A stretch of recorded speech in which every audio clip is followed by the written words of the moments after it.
Teteh, lingkungan kerja aku toksik. Jadi aku bingung antara mau bertahan atau resign aja ya teh.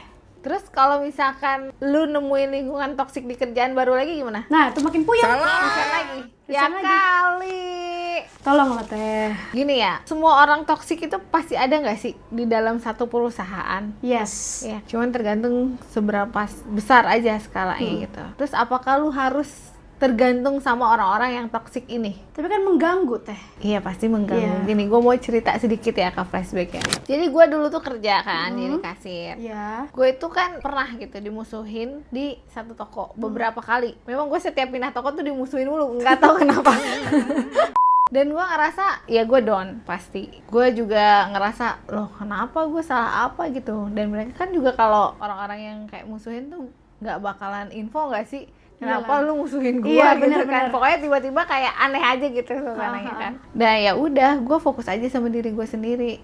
Kenapa gue harus pusing-pusingin mikirin mereka gitu? Karena kan menurut gue juga nggak bisa bahagiain semua orang kan. Betul. Ya udah, gue maksimalin potensi yang ada di diri gue. Apa nih yang bisa gue improve lagi buat diri gue? Jadi energi yang kalau gue mau alihin ke orang-orang toksik ini, gue alihkan ke diri gue sendiri untuk menjadi yang lebih baik gitu. Jadi itu cara gue menghadapi orang-orang toksik. Gue mengabaikan mereka. Dengan mengabaikan mereka, mereka juga kayak, ih kok gue diabaikan Kesel gitu ya? loh. Kesel sendiri Iya, kan. kesel. Nah kalau saran gue sih, kalau misalkan lu berada di lingkungan toksik, lu pikir lagi baik-baik. Lu masih butuh ada di situ buat belajar ya, atau memang lu sama sekali nggak ada yang bisa lu ambil dari tempat itu.